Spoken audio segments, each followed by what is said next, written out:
Hello my friends and welcome back to my channel. Today is weigh-in Wednesday and it is the weigh-in after wedding weekend. Let's see how I did.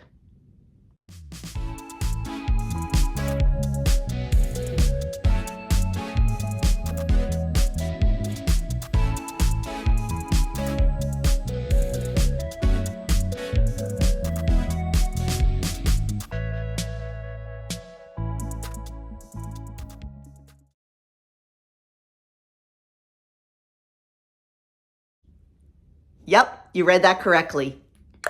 Down 0.6. I gotta say, I'm not surprised. I ate what I wanted to eat. I did it mindfully.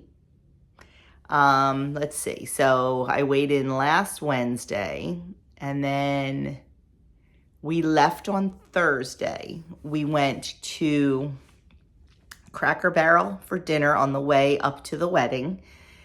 And I had, what did I have? Normally I have the grilled chicken tenders, green beans, and hash brown casserole. That's generally my go-to. But they had this dinner called tips, strips, and shrimp or something. I'm not sure. It was a little pile of steak tips. It was a little pile of fried shrimp and the grilled chicken tenders. Well, you could get them grilled or fried. And I decided to have that. So I went a little bit, out of my realm. The calories were still great on it. I think the chicken strip calories are like 240 and this was like 540. And I had not used a lot of calories during the day on Thursday. So it was absolutely fine. And I had the green beans and I had some hash brown casserole and I did have a biscuit, which I generally don't. But was very, very mindful. Stopped when I was full because I did not finish everything on my plate because I was satisfied and full. And then Friday morning, wedding morning, we had breakfast sandwiches from a local place. And I had turkey sausage, egg, and cheese on a bagel. It was probably more calories than I would consume at home. But I actually couldn't even finish that. I left like a bite or two. And then what else did we have? We had a little bit of a charcuterie board in the afternoon and then the wedding. And I was mindful at the wedding. I ate what I wanted to eat, but I ate in moderation. I tasted everything. Cocktail hour is what usually gets me. And if you saw my wedding video, you saw cocktail hour. There was a pasta station. There was a grill station. There was, what else? Oh my gosh, I can't even remember. Like there was just, the cocktail hour was ridiculous. But I tasted things. And like once I tasted it, I really didn't go back for more of anything. Unless it was super, super good. But, and I did have one drink. I'm not a big drinker, but I do enjoy a cocktail at a wedding. I was actually planning on having 3 drinks and it just didn't happen. But I did have a Malibu Bay Breeze, which is, a little bit higher in calorie. But I also danced all night, so I worked those calories off. I would have loved to have seen my calorie burn, but I didn't wear my Apple Watch. And then at the after party, I had just a couple little pickies. And the next day, we had brunch. I had pancakes and eggs and sausage at the brunch. But I just didn't overdo it. And then, you get right back on track. So I'm really, really happy how it all worked out. Yeah, so it just goes to show you, you can spend the weekend away at an extravagant occasion and still do okay. So I was very happy. I would have been happy with like a little small gain even, but I was super happy with a 0.6 loss. So anyway, enough about that. Oh my goodness. Let's get to the topic at hand. And this week's topic is how to organize your kitchen for success. It says, a hot interior design / life tip. You can tweak the setup of your space to encourage healthy habits. Here's how. I got a few of my own. Let's see if they mention them. Try this. Create visual cues for what you want to do. Place a bowl of fresh fruit on the kitchen counter. We always have fruit on the counter, except right now because it is fruit fly season, and what a hot mess that is. Bring 0-point foods to the front of your fridge or pantry, and post your weekly dinner plan on the fridge. Well, I'm going to tell you, my friends, I pretty much do all of that. We always have fruit and veggies on the counter. As far as the 0-point foods to the front of the fridge, we just stock it with good, healthy, whole foods. We do. We very rarely bring junk food into the house. Am I saying we never eat junk food? Nope. We do, once in a while.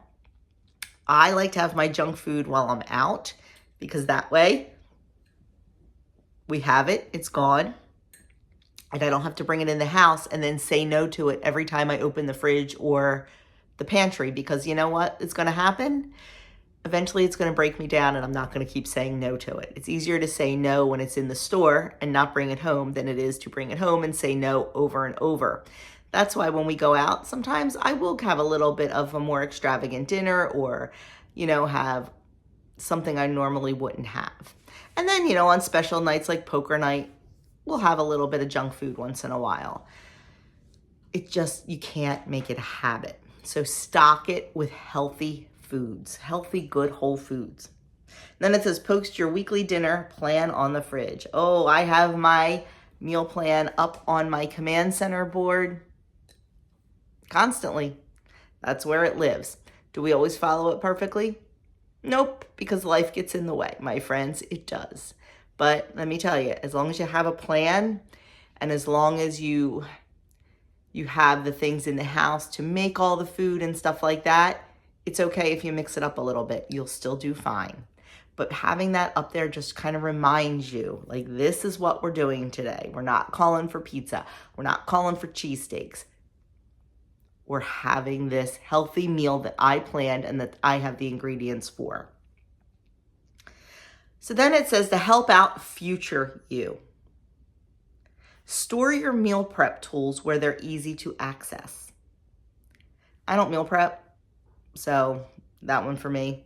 After cleaning up dinner, take out what you need to make breakfast. I really can't do that because, eggs are always out on the counter, but like if I have frozen sausage or bacon or something, of course, I'll put that in the fridge maybe to thaw it. But if you're making something like overnight oats, get that ready. Or if you're making cooked oatmeal, maybe you want to measure all that out. Something that's going to streamline your morning a little bit. Then it says, make your dining room or kitchen table the only place when you eat at home. Back when I attended Weight Watchers, my leader, that was a very, very huge thing with her. That if she was eating, it had to be at the table. It was not on the couch in front of the TV. It was not in bed in front of the TV. It was not whatever. It was at the kitchen table. If she wanted to eat, that is where she had to sit. I think that's a great rule. Do I follow it? Nope, I don't, because the once a week where I have popcorn, I have it on the couch in front of the TV because I have popcorn when I watch Survivor. It's something I do. It's something I plan for. So I don't quite follow that rule, but it is definitely, if you have a trouble snacking, if you do like to snack a lot when you're in front of the TV or when you're working at your desk on the computer or whatever, try that. Make that a rule. That could definitely help you. So then it says, before going to bed, fill and chill a large bottle of water for the next day. I do try to do that at night. If you watch my channel, I drink a homemade electrolyte water every single morning. And I do try to make that at night. It's just filtered water with a little bit of lemon juice, 7 shakes of Redmond's real salt. And sometimes I will throw in a green tea bag, the other day I had pomegranate green tea. I threw that in there if I want a little bit of extra flavor. If I just want to chug that electrolyte water down, I don't even worry about it. But if you make that the night before, there's no excuse the next morning. You can pull that right out of the fridge, and when you're done your workout or whatever, you can just have it. It's ready. You don't have to stop and make it. It's right there. So that is a huge, huge thing. And you might say, oh my gosh, it only takes a minute to make the water. Yeah, it only does take a minute to make the water. But I'm also getting coffee and tea made. I'm also getting lunches packed. I'm also making breakfast and getting that packed. I'm also taking care of the chickens. I'm also feeding the dog. I'm also cleaning out the litter box. So if I can do one thing, just one thing, and I can grab that water, and while I'm doing all those other chores, I have it in my hand right there. Because let me tell you, I will sometimes say, oh, I'll make it in a minute. I'll make it in a minute. I'll make it in a minute. And then guess what, my friends?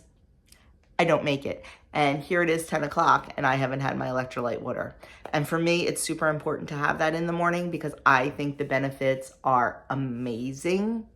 So definitely that works for me. So whatever it is that you do, try to prep a little bit the night before. And then it says, disrupt a default habit you want to change. Stash foods you mindlessly overeat in rarely used cabinets or at the back of the fridge. I'm going to go a step further. Don't bring them in the house.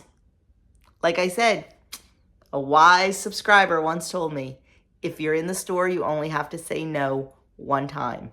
If they are in your house, you are saying no over and over and over again. And you know what? Sometimes that can wear you down. So don't even bring them in the house. But if you do have them in the house, and I get some people are like, well, I have a husband and I have kids and they don't eat healthy. And well, maybe it's time to start having them eat healthy. Maybe it's time to start saying, you know what? We're not going to bring all these cookies in the house. These are going to be a special treat. When we go out to the grocery store, I'll buy you a single serve pack and you can have those. Seriously. And let me tell you, start when they're young, because when they're young, it's much easier. When they don't have that constant stream of junk and sweets, it's easier to break the habit. So break that habit. Don't bring them in the house. Then it says, portion out snacks from large packages right after grocery shopping.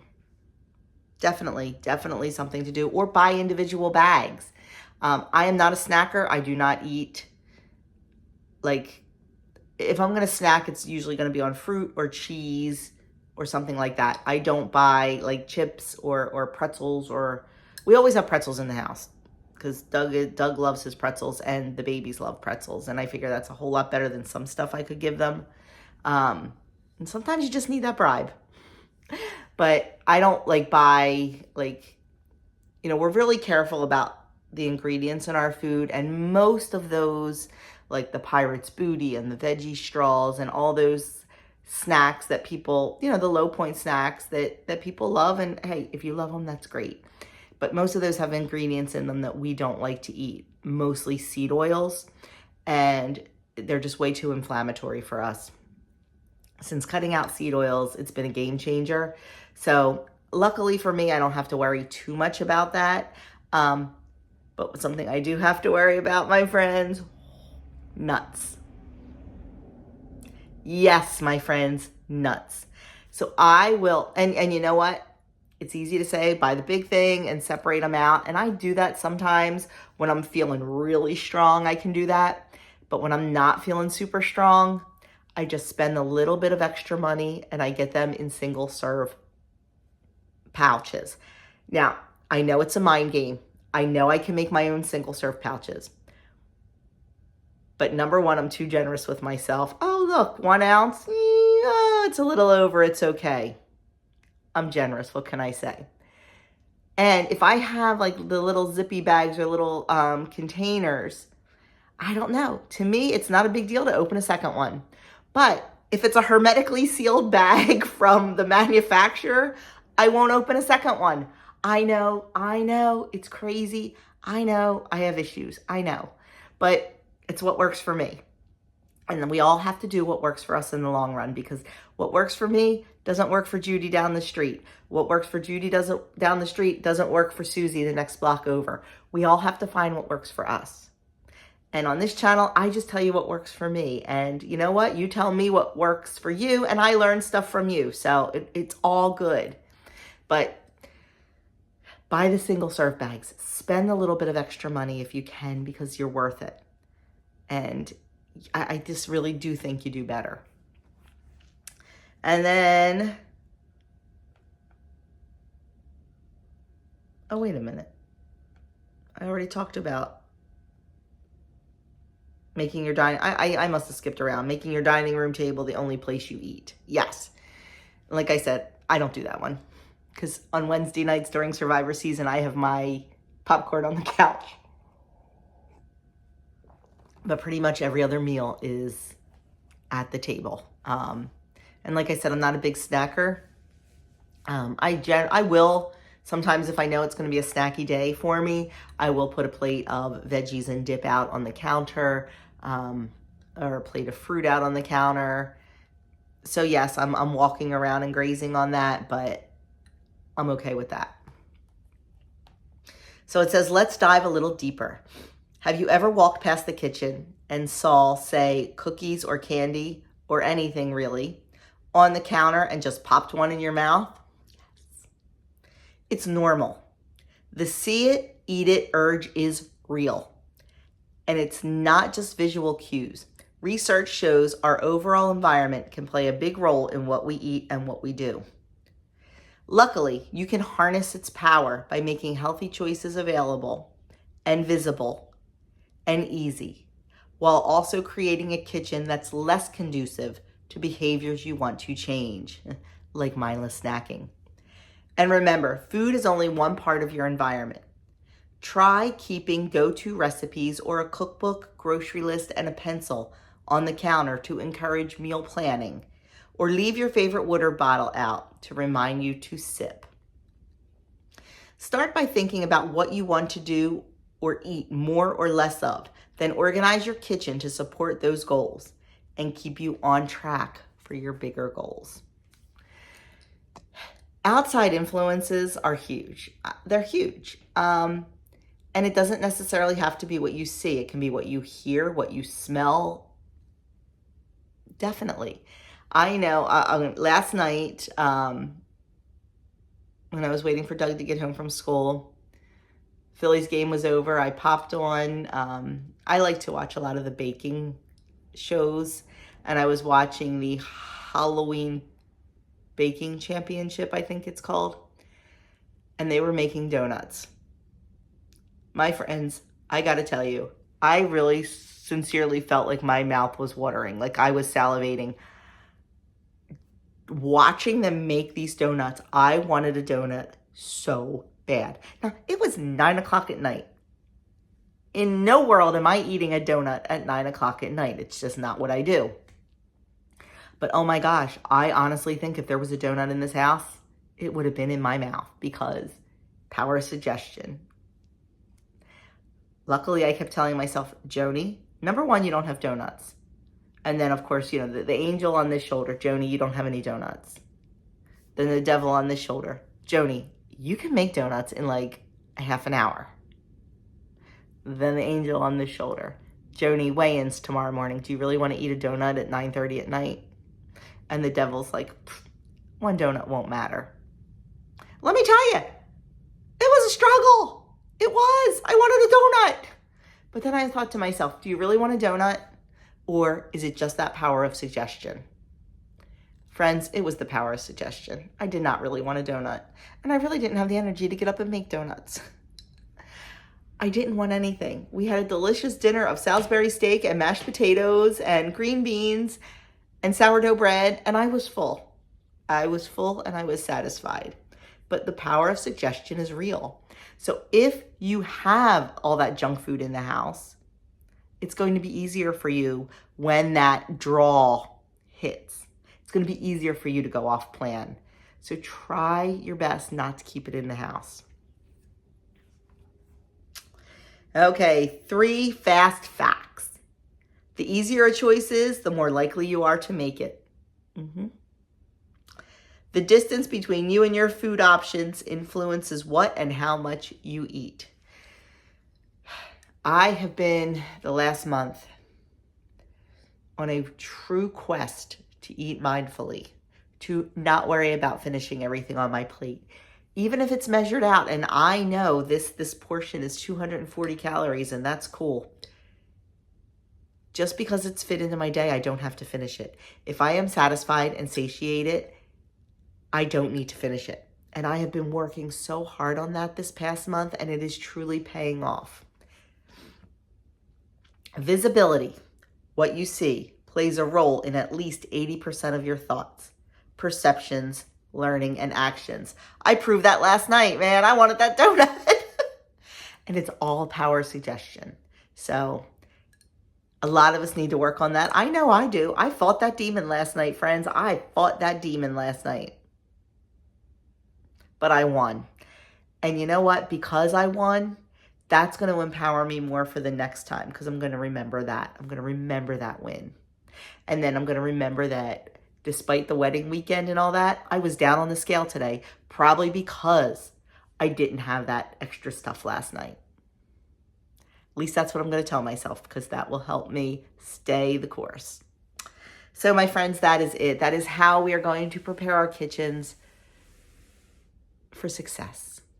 A couple other things. Leave your scale out. If you don't like stuff on the counter, get a cute basket and put your scale in it, put some measuring spoons in it, put some measuring cups in it, leave it on the counter, because that way, when you go to that refrigerator to get a piece of cheese, maybe you'll weigh it out and you'll only eat an ounce and not 4 ounces. Maybe when you put your sugar in your coffee or your tea, if that's what you do, or your half and half, or your creamer, or whatever it is, maybe when you pull that out of the fridge, you're going to see that basket there with the measuring spoons in it, and you will stop and you will measure a tablespoon. Because I'm going to tell you, my friends, no matter how long you are on this journey, you need to stop and measure once in a while, because I hear so many times, I don't need to measure. I've been doing this so long, I can visualize it. I know what it is. I used to be one of those people. And like I said before, I'm very generous, especially with myself. And over time, those portions grew a little bit. That tablespoon of heavy cream turned into 2 tablespoons. That teaspoon of butter turned into 2 teaspoons of butter. So every once in a while, if you're not measuring and weighing everything, just check yourself every once in a while. Just check yourself. Because, I hear so many times, oh my gosh, I'm being so good and I just can't lose this weight. I just can't lose this weight. Portions are a huge part of weight loss, my friends, and that could be the reason you're not. I know it doesn't sound like a lot. Oh, it was just an extra half a teaspoon of sugar. But how many times are you doing that? How many calories or points or whatever are adding up because of that little bit extra? So take the time, weigh and measure. Make sure, do this. Put on your plate or whatever what you think is the appropriate and the correct measurement. Then go back and measure it and see if you were right. If you're right, that is awesome. That is awesome. If you're not, number 1, maybe you're shortchanging yourself. Number 2, maybe you're overcharging yourself, or overfilling yourself, I should say. So yeah, definitely check that out. But leave a little basket on your counter with that stuff in it. Have it in front of your face. Keep it there. See it. Start feeling guilty if you're not using it. I'm a big guilt girl. It's that whole Catholic thing. But, I feel guilty if I'm not using it. So do it. Do it. 1 week. Just do it. Measure and weigh just 1 week. Prep your kitchen for success for just 1 week. And let me know next week how things go for you. You may surprise yourself. Okay, that is it. I have talked way too long. Way too long. And I have a lot of work to get done today. So I am going to say goodbye to you. I will leave a couple videos linked here. I'll leave the wedding video up there. Just in case you haven't seen that yet. And I'll leave an old weigh-in down here. And there you go, my friends. Have a great day. Like, comment, subscribe, all the good stuff, share, and I will see you all in my next video.